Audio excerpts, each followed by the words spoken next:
So we've had very interesting perspectives on the worth of big data, on the opportunities it holds, and also what it offers to different stakeholders. Now, as you would all have guessed by now, and maybe this is a general feeling among us also, this is a very idealistic discussion. And so far we have all been mostly theoretical and mildly practical. And but the major thing that is left to be addressed is that big data, the implications of big data, the implementation of big data will have many consequences in the sense that it might have some problems which border on being ethical or non-ethical. Plus, there are a plethora of problems which might surely crop up because people generally do not take a lot of time to find some loopholes in a system. So, which will be our final point of discussion here on big data, on which Mr. Sanjayan has some opinion. So we have far more processing that is required in big data than that of the traditional data warehouse. So this is like one of the major hurdles because data in a big data perspective is not structured. Now you have unstructured data, like you have the tweets, you have the data coming from the financial reports.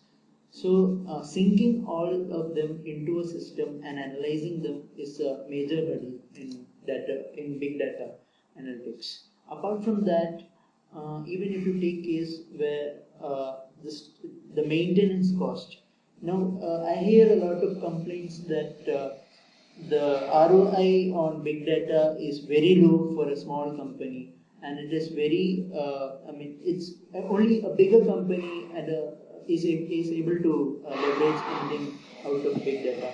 Why this is because first of all, data which is generated is quite huge, and to retain them is a major hurdle. And even though the Moore's law says that the cost for storage device is reducing half, but the span for that is 1.5 years.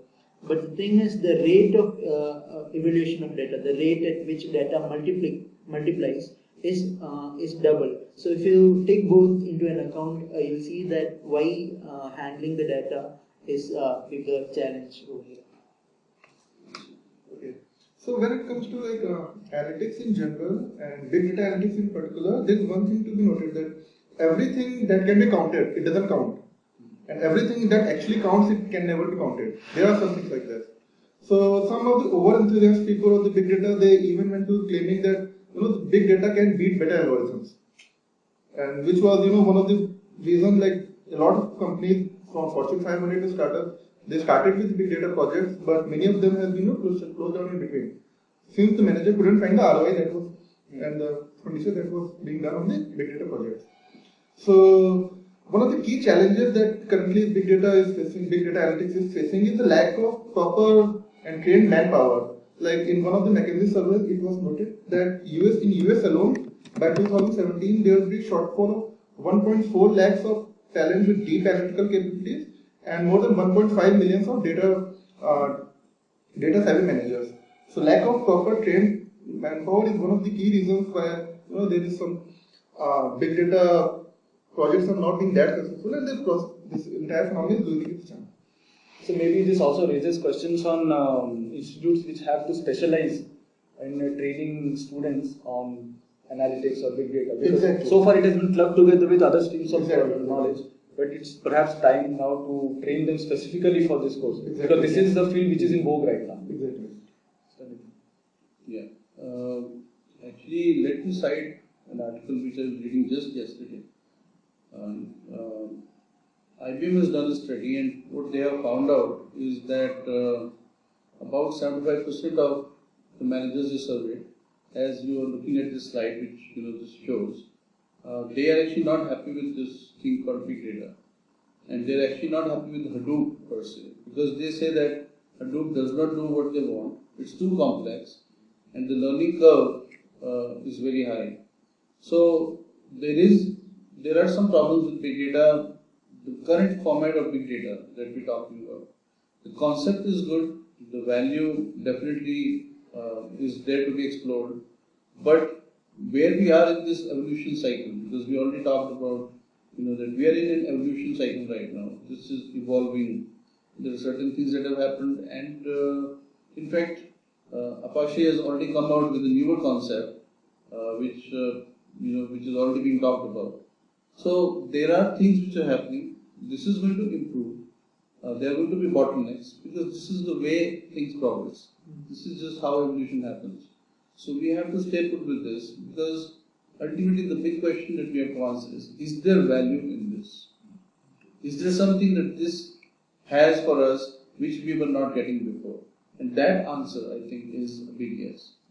So having said that, there are issues with this, and then the other side of it is, the privacy issues and the freedom infringement issues, which are serious issues which will require new legislation and, checks by the government to make sure that this data is not wrongly utilized. In fact, I also have another report, where we talk about data traders, and it's a US FD report or something, which talks about the data traders as a community, because there's a data traders community.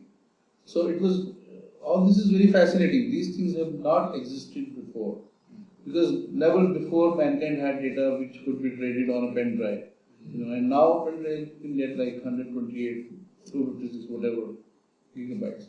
So there are constraints, there are issues, but like you said, there is tremendous value to be unlocked. And let's go through this evolutionary cycle.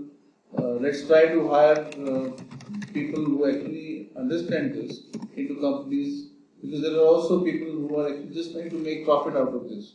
They don't have the skills. So there will always be this. IT industry, these are inherent issues in the IT industry. So let all this happen, this will filter out, and let us actually get the value that we want from it.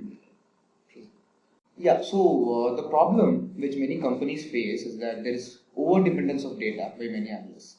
So, for example, when I was working in my company, I was able to prove that the number of male students in a Bangalore university caused the terrorist attacks in London. I was able to establish a proper regression model. So, unless you apply your business sense and not just statistics and not just analytics, you will not be able to tell any story out of it. So, for example, nowadays we say correlation does not mean causation, but it doesn't stop with correlation. As in, with regression, with forecast, you can actually prove a lot of illogical things. So how do you eliminate the illogical thing is your human mind. So you need to apply. That's one. Another problem that analytics has created is it's created a lot of half-baked analysts.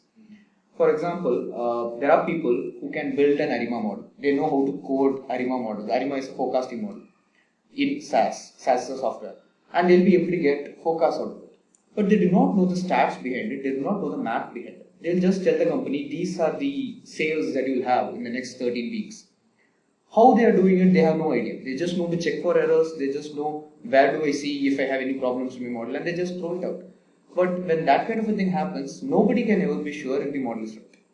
So for people to be completely sure that data analytics is being used as a powerful tool, the analysts have to be statistically and mathematically strong.